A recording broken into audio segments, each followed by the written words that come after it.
오늘 우리가 나눌 하나님의 거룩하신 말씀은 구약성경 예레미야애가 제5장 19절부터 22절까지입니다. 오늘 우리가 나눌 하나님의 거룩하신 말씀은 구약성경 예레미야애가 제5장 19절부터 22절까지의 말씀입니다. 구약성경 1150면에 위치해 있습니다.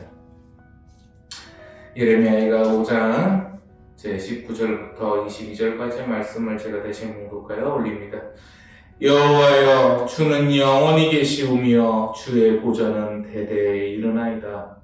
주께서 어찌하여 우리를 영원히 잊으시오며 우리를 이같이 오래 버리시나이까.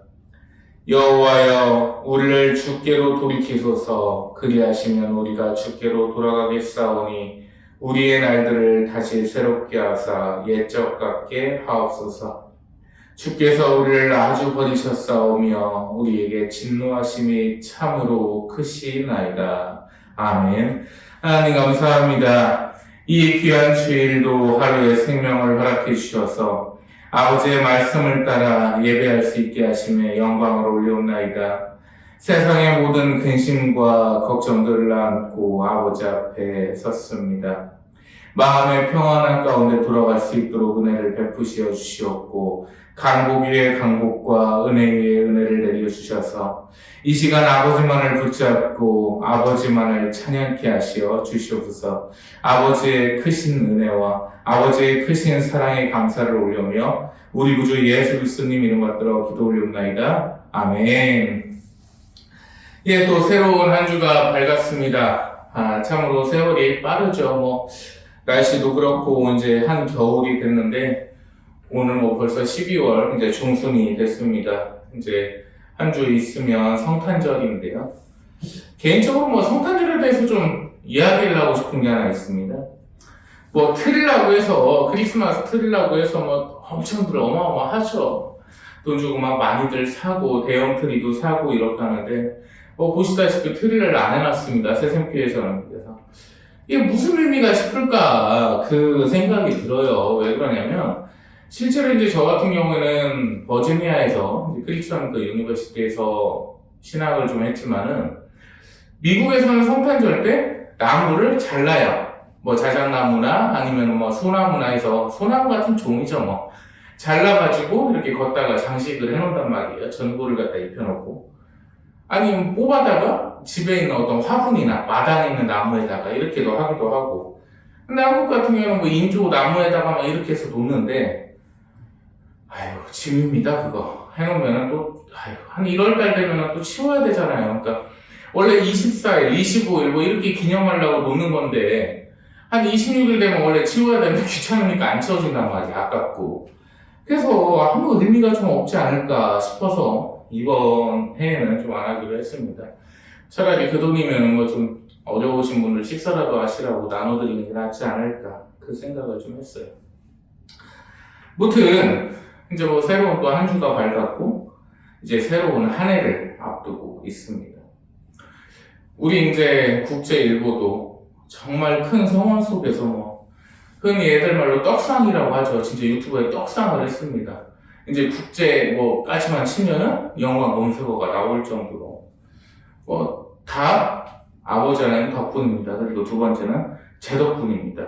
사실 국제일보 인사 중에 제일 유명한 사람은 접니다. 어떤 누구를 데리고 와도 이 대한민국에서 5천만 명이 알만한 인사는 저밖에 없을 거예요. 이 3.1절 일장기 사건 때문에 유명해져가지고 국제일보도 많이 유명해지지 않았나 싶습니다.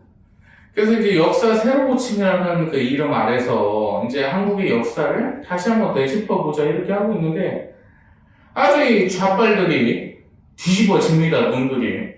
승상인 얘기만 나와도 뒤집어지고 노무현이나 문재인 얘기만 나와도 뒤집어집니다. 이재명 얘기가 나오면 개딸들이 개거품을 불어요. 개혁의 거품인지 하여튼.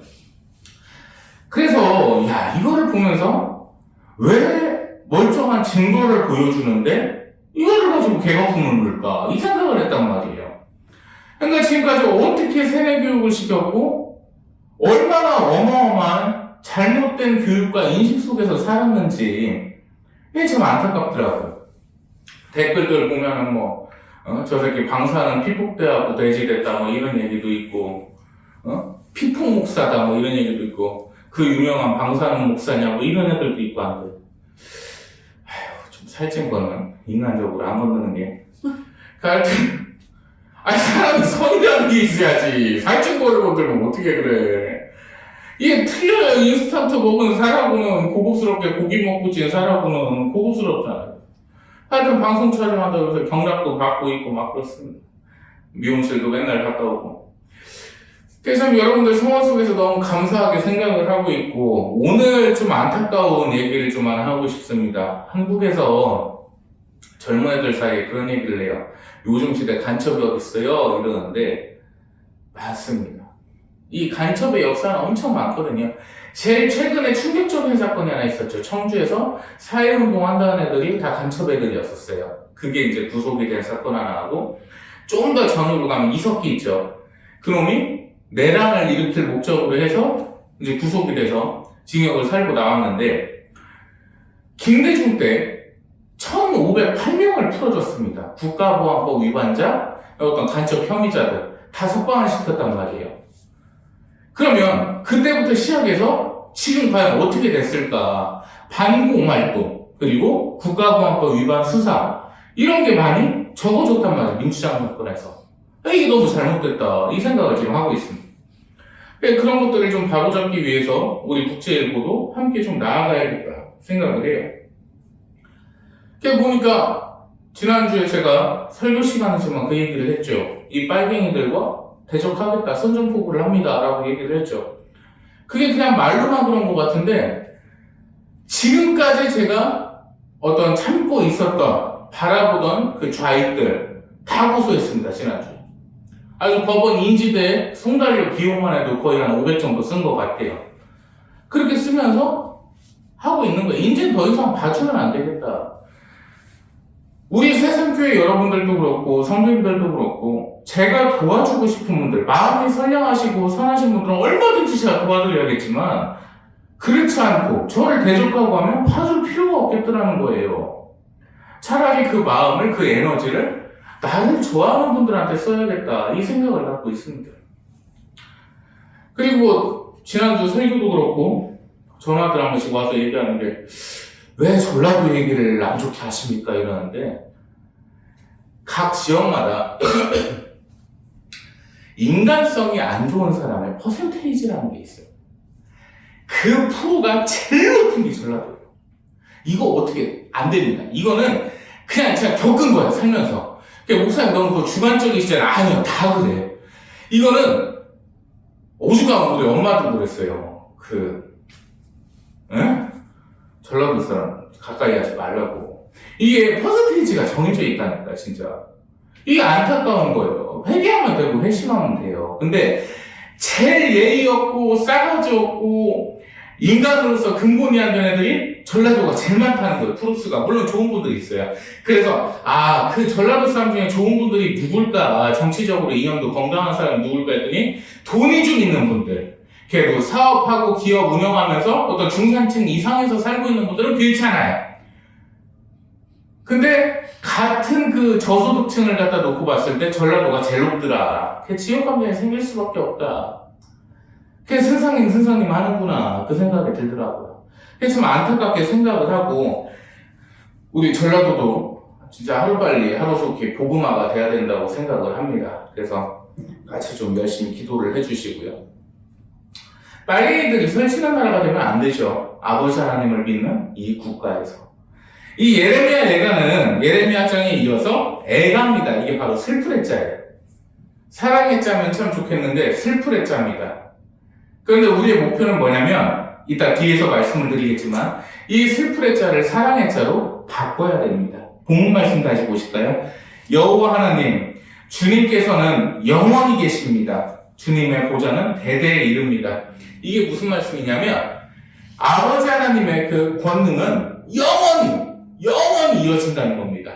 이게 대대, 어떤 대 끝나고 이런 게 아니라 영원히 이어진다는 말씀인데, 그 주님께서, 아버지께서 우리를 잊으셨다고 합니다. 이들이 누굽니까? 예루살렘이 다 망가진 이스라엘 백성들입니다. 아버지 하나님께 버림을 받았다고 생각하는 이들입니다. 예레미야 선지자가 이 예레미야 선지서를 쓰면서 배경을 지난주에 보셨죠? 다 황폐했습니다. 그냥 다 망가졌어요. 망가지니까 21절에 나옵니다. 20절 보실까요? 어찌 우리를 영원히 잊으셨습니까, 아버지? 우리를 어찌 이렇게 오래 버리십니까? 지금까지 아버지께서는 어떠셨어요? 항상 용서를 해주셨습니다. 그렇게 오래 가시질 않았어요. 늘 용서를 해주시고 안아주시고 품어주시는 분이셨습니다. 그런데 이 사건에서 아버지께서는 많이 더디게 용서를 안 하시고 계십니다. 바로 이때가 지금입니다. 이 예레미야서는 선지서입니다. 예언서예요. 그거를 망각하면 절대 안 됩니다. 이 당시뿐만이 아니고 앞으로의 상황을 예언을 했는데 세 가지를 보려고 합니다. 이 때가 지금 우리 본문 말씀의 때가 지금의 때라고 말씀하셨는데 내가 지금 교회를 다니고 있고 직분을 갖고 있고 신앙생활을 하고 있는데 이게 다 잘못됐다면 뭐라고 하실래요? 청천벽력이지 않습니까? 나는 지금 아버지 하나님을 잘 믿고 있고 예수님을 잘 믿고 있다고 생각을 하면서 열심히 주일마다 수요일마다 금요일마다 교회를 가서 있는데 어느 순간 아버지께서 말씀하십니다. 내 신앙이 매우 잘못되노라. 허튼 짓 한 거예요. 삽질한 거예요. 지금까지. 그럼 뭐라고 하실래요? 목사님, 교회 다니고 하는데 왜 그게 잘못된 신앙일 수가 있습니까? 라고 얘기를 분명히 반문을 하겠죠. 모세 때를 보실까요? 금송아지를 갖다가 세워놓고서 그 금송아지를 하나님이라면서 빌던 멍청한 백성들이 있었습니다. 그럼 그들은요, 반항심에서 했을까요? 아버지께서 나를 안 봐주시니까 이거라도 내가 빌면은 아버지께서 관심이라도 가져주시겠지. 그런 마음을 갖고 하지는 않았겠죠. 진심이었어요. 그 백성들한테 진짜 진심 중에 진심이었다는 거예요. 왜냐면 하나님을 찾고 싶어서 그 금송아지를 붙잡고 하나님이라고 외치던 자들이었단 말이에요. 그럼 그들의 신앙이 올바랐나요? 매우 잘못됐죠. 엄청나게 잘못됐죠. 그거는 우상을 숭배한 것이지 결코 하나님을 따른 게 아니었단 말이에요. 하나님을 경배한 게 아니었습니다. 그러면 그의 말로는 어떻게 되어 있습니까? 지옥불로 직행하는 겁니다. 결코 구원이라는 건 없습니다. 그에게. 그런 거와 똑같습니다. 내가 지금 하나님을 믿는 신앙이 잘못됐다라는 아버지의 말씀을 들으면 뭐라고 답을 해야 될까요? 이 한국사의 신앙이 마찬가지란 말입니다. 하나님께서 계시지를 않습니다. 내 믿음만 있습니다. 그게 그 금송아지와 똑같습니다. 지금 한국교회가 그 모습입니다. 거짓된 것을 바라보고 있고요. 헛된 것을 쫓고 있습니다. 그게 지금 한국 신앙입니다. 왜요? 교회가 돈벌이가 됐잖아요. 교회가 돈벌이가 된 이상 이것은 하나님을 모시는 성전이 아닙니다. 그냥 개인 사업체인 겁니다. 종교 활동일 뿐인 거예요. 이거를 어떻게 기독교 신앙이라고 말을 할 수가 있나요? 없습니다. 절대 없습니다. 교회가 돈을 바라보는 순간, 교회에서 돈을 밝히는 순간 신앙은 이미 끝난 겁니다. 이미 끝난 겁니다. 그런데 그것을 가지고 옳고 그름을 판단하지 못하고 계속 그 안에 있다고 하면 그것은 우상숭배입니다. 결코 아버지 하나님을 따르는 예수님을 따르는 길이 아니라는 거예요. 왜요? 앞에서 목사라는 애들이 돈이란 돈은 다 밝히면서 예수님 하나님 찾고 있으니까 걔가 목사 같습니까? 구별하십시오. 그러한 자들에게 오늘 이 성경 말씀이 필요한 겁니다. 이 애가가 그러한 자들이 부르는 노래입니다. 이 예레미야 애가는요, 1장부터 이 5장까지 알파벳 C로 이루어져 있습니다. 매우 간결하고 정확하고 풍부한 의미를 함축하고 있습니다. 딱딱딱딱 법조문처럼 정해져 있는 시입니다. 그런데 여기서 강조하는 게 뭐냐면 내가 지금까지 틀린 것을 아버지 몰랐습니다. 그러면서 항변을 합니다. 아버지께. 아버지 몰랐습니다. 그러니 용서를 해주셔야 됩니다. 이렇게 변론을 하고 있는 거예요. 그게 바로 이 예레미야 애가입니다. 그리고 두 번째를 보겠습니다. 내가 찾는 하나님이 내가 무릎을 꿇고 있다고 생각하는 하나님이 과연 성경 속의 하나님이시냐는 겁니다. 내가 만들어낸 하나님이 아니냐는 거예요. 오늘날의 신앙이 그렇다니까요. 내가 뭐를 해도 합리화를 시켜버립니다. 내가 복음서를 써버립니다. 절대 하나님의 기준이 아닙니다. 모든 것을 하나님의 기준에 맞춰야죠. 교단들이 왜 타락하고 뭉개지고 망가졌는지 아십니까? 여자 목사 안수 줄 때부터였습니다. 성경 어디에 여자 목사 안수가 있어요? 여자는 교회에서 오직 잠잠하라! 바울 선생의 그 말씀밖에 없어요. 근데 바울 사도의 말씀은 돼지꼬리 달고 날아가 버렸습니다. 지들 돈벌이 하려고 지들 목적에 따라서 시대에 따라서 변화에 따라서 여자 목사 안수를 줘버립니다. 그 결과가 어떻게 됐습니까? 매우 처참해졌죠. 좀 큰 교단인데요. 교단까지 얘기하면 또 이상하고 피곤한 싸움에 휘말릴 것 같아서 그것까지는 언급 안 하겠습니다. 목사라는 여자가 무슨 뭐 남들한테 귀신이 붙었다니 개 뻘소리 하고 다닙니다. 실제로 저도 한 2번 만나봤었고.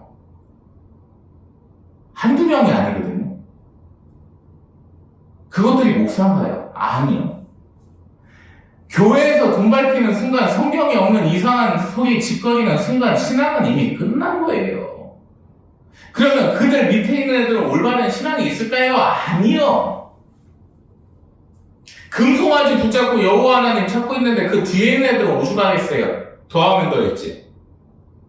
그게 오늘날 한국교회라니까요. 큰 문제입니다.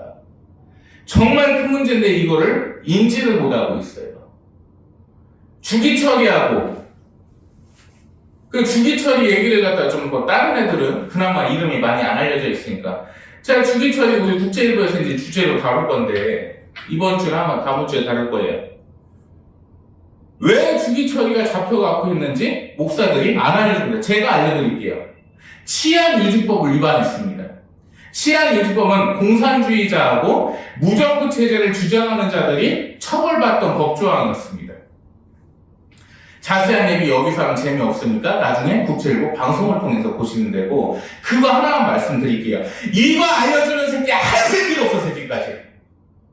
제가 지금까지 나이 40 먹도록 목사 되면서 교회를 그렇게 다녔는데 교회 목사 중에 한 명이라도 주기 처리가 어떤 사람이었다 알려준 놈이 하나도 없었다고. 일본의 기독교를 박해했는데 우리 주기철 목사님께서 옥중에서 목사를 하시면서 일사각오를 다니셨습니다. 이게 신앙입니다. 이따위로 가졌다. 걔가 왜 감옥에 들어갔는지는 얘기를 안 해줬어요. 얘기를 안 해줬어요. 더 웃긴 거 알려드릴까요? 대한예수교장로회 합동총회에서 면직을 시켜버렸습니다. 속된 말로 잘랐어요. 야, 너 치안유지법 위반했지? 목사라는 놈이 어디 그런 짓을 해? 꺼져! 잘랐어요. 갑자기 70년 넘어서 복권을 시켜버렸습니다. 최근에. 주기철에 대해서. 이 내용을 아무도 몰라요. 신앙이 그래서 잘못됐다고요. 사실을 사실로 알려주지를 않는데 무슨 성경을 성경으로 알려줘요. 이게 오늘날이에요. 이게 오늘날이에요. 한국교회의 신앙이 언제부터 거짓이 덮어지고 왜 그랬는지를 한번 살펴보자는 겁니다. 바로 사람의 기준이 됐기 때문입니다. 성경 어디에 11조 교회단이라고 나와 있어요. 고린도전서의 연보에 대해서 나오죠. 바울 사도께서 헌금을 걷어갖고 가셨죠. 그 의사들께서 그 헌금을 가지고 본인이 호의호식을 했습니다. 아니요. 복음을 전하는 자들한테 나누셨습니다. 본인의 천막을 꿰매가면서. 그런데 지금 어때요? 11조니 헌금이니 목사들 사택 집 사주고 차 사주고 목사 자식들 대학 등록금 내주고 이게 교회입니다. 월급 300 이하 성도들이 교인들이 넘쳐날걸요. 지금 모르긴 몰라도 3, 4배 이하 되는 급여를 받고 있는 교인들이 넘쳐날 거예요. 근데 그 교인들이 그 월급 갖다 쪼개가지고 돈 내가지고 목사는 호의호식합니다. 성경 어디에 그런 기준이 있습니까? 성경 어디에 여자를 안수를 주라고 했어요? 성경 어디에 여자가 교회에서 날뛰고 큰 소리 내라고 했습니까? 왜 그러셨을까요, 아버지께서? 남중여비를 따질 때가 아닙니다. 각자의 역할이 있는 겁니다. 남자는 교회를 다스려야 되고 여자는 집안을 다스려야 됩니다. 그게 이치입니다. 다 무시하잖아요. 다 사람의 기준에 맞춰버린다니까. 그러니까 이 미친놈들이 지금 나와서 하는 얘기가 하나님께서 뭐 흑인이셨을 수 있다느니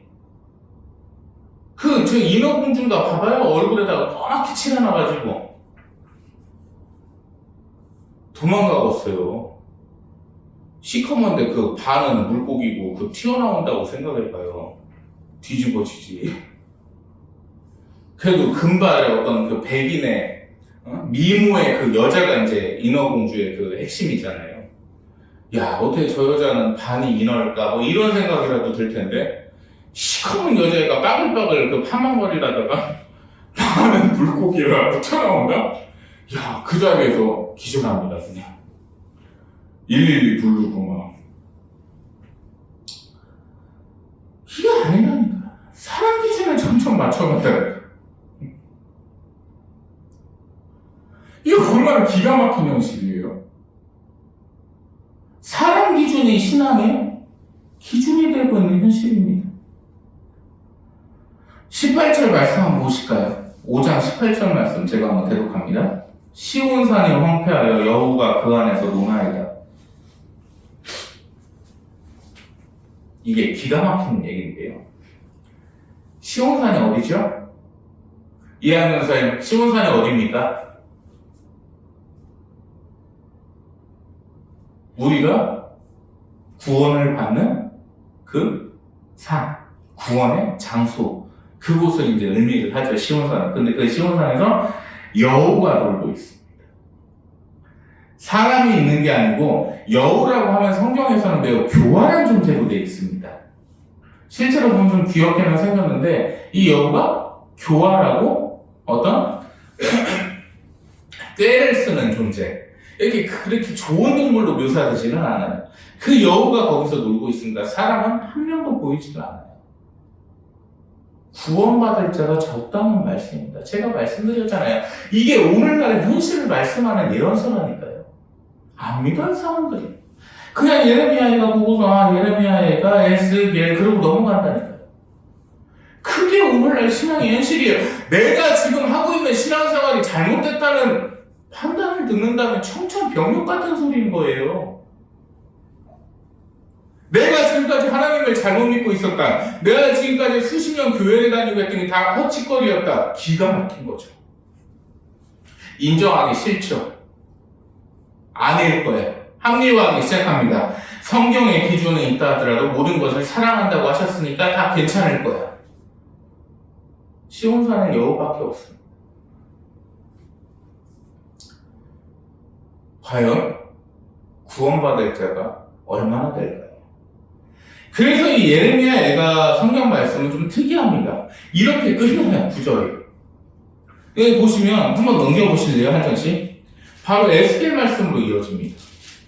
예레미야 애가 말씀 여기서 끝납니다. 보통 지금까지의 글을 보면, 성경 말씀을 보면 다시 아버지께서 용서하시고 또 아버지의 백성이 됐다가 또 죄를 졌다가 또 아버지께서 이끌어 주셨다가 뭐 이렇게 되거든요. 근데 예레미야에는 다릅니다. 여기서 끝납니다. 그대로. 우리에게 주시는 말씀 바로 세 번째입니다. 오늘 주제. 정신 차리라고 하십니다. 이 시온산에 여우 꼴이라도 붙잡고 있으려면 정신 차리고 살아야 돼요. 지금 사람의 그 기준으로서 신앙생활을 할 때 아닙니다. 절대 아닙니다. 이제 아버지께서 문 앞에 오셨어요. 예수님께서. 얼마 남지 않았습니다. 무슨 시한부 종말론이다 또 헛소리들 할까봐 얘기합니다. 언제 오실지 몰라요. 제가 어떻게 알아요, 저 따위가. 제가 어떻게 알아요, 그거를. 근데 때에 임박했다니까요. 말씀 그대로 이루어지고 있잖아요, 지금. 이제 다음 SBS에서 제3성전에 대해서 이야기를 할 건데 이미 다 예비해 놓으실 거 만들어 놓으셨습니다. 지구 평평하다니까 평평이라느니 막 놀리고 아니, 내가 성경적으로 지구 평평한다고 해갖고 제가 얻을 이득이 뭐고 돈이 나와요, 쌀이 나와요, 고도연맹같이 뭐 복식을 줘요. 왜 이렇게 얘기만 하면 제가 자부할 수 있는 게 하나 있습니다. 대한민국에 있는 목사 중에 제일 강직하고 소신있게 발언할 수 있는 사람 저밖에 없어요. 왜? 대한민국에 헌금 없는 교회가 여기밖에 없거든. 나는 손해볼 게 없어요. 성도가 나간다고 걱정을 합니까? 온라인 예배드리는 성도 저희 구독자 수가 준다고 걱정을 합니까? 맨날 올라가면 올라갔지 올라갈 수밖에 없죠. 왜? 악플이 많거든. 그 방사능 목사신가요? 일장기 목사신가요? 어떤 무식한 애는 또 일본 태극기 목사랍니다. 저보고. 일본 태극기는 뭐예요 도대체? 무튼 오늘 우리가 살고 있는 때가 바로 이 예레미야가 5장의 말씀대라는 거예요. 진짜 정신 차려야 됩니다. 그래서 우리가 오늘 다짐해야 될 건 딱 하나입니다. 예레미야 애가의 슬플 애자를 사랑의 자로 바꿔야 됩니다. 아버지 하나님을 사랑하는 그 시로 바꿔야 된다는 겁니다. 슬플 애자의 노래 같잖아요. 슬픈 노래, 슬픈 시라는 뜻인데 아버지 하나님을 향한 사랑의 시로 이 시대의 내 인생을 바꿔야 됩니다. 명심하십시오. 이 슬플 애자가 사랑 애자가 될 때까지 온전한 신앙 지키시고 온전한 신앙이 뭘까 항상 회개하며 회심하며 반성하십시오. 그게 오늘날 우리가 행해야 될 당연한 신앙적 목표입니다. 기도합니다. 하나님 감사합니다. 하나님의 크신 은혜 가운데 은총 가운데 이 시간도 예배를 올립니다. 예레미야 애가가 아버지 하나님을 사랑하는 사랑의 시로 바뀔 수 있도록 아버지께서 기쁘게 이끄시어 주시옵소서. 구원의 마지막 날 그 시온 성에 아버지 하나님을 향한 온전한 믿음으로써 구원받은 성도로서 서는 그날까지 함께 하시어 주시옵소서. 이 한 주 또 세상에 파송됩니다. 세상 가운데 지치고 힘들 줄 압니다. 아버지께서 늘 이끄시어 주시옵고 아버지께서 늘 도우시어 주시오며 아버지께서 늘 함께 하시어 주시옵소서. 이 한 주 마음의 평온함 가운데 평온함을 주시옵고 평안함 가운데 평안함을 주시어서 아버지 하나님을 향한 사랑과 기쁨과 찬양이 늘 끊기지 않도록 도와주시옵소서. 오늘보다 내일보다 모레 아버지 하나님을 찬양하는 소리가 더욱더 커지게 하시어 주시옵소서. 아버지 하나님의 사랑을 오늘도 무궁히 찬양하오며 예수 그리스도님 이름으로 받들어 기도 올립나이다. 아멘. 이제는 아버지 하나님의 무한하시고 극진하신 사랑하심과 우리 구주 예수 그리스도의 한없으신 은혜와 성령 하나님의 평안으로 이끄시는 그 감사하신 은혜가 이 시간 아버지 하나님을 사랑하기 원하는 온전한 신앙의 길에 서길 원하는 하나님의 거룩한 백성들 머리 위에 이제부터 영원토록 항상 함께 계실지어다. 아멘.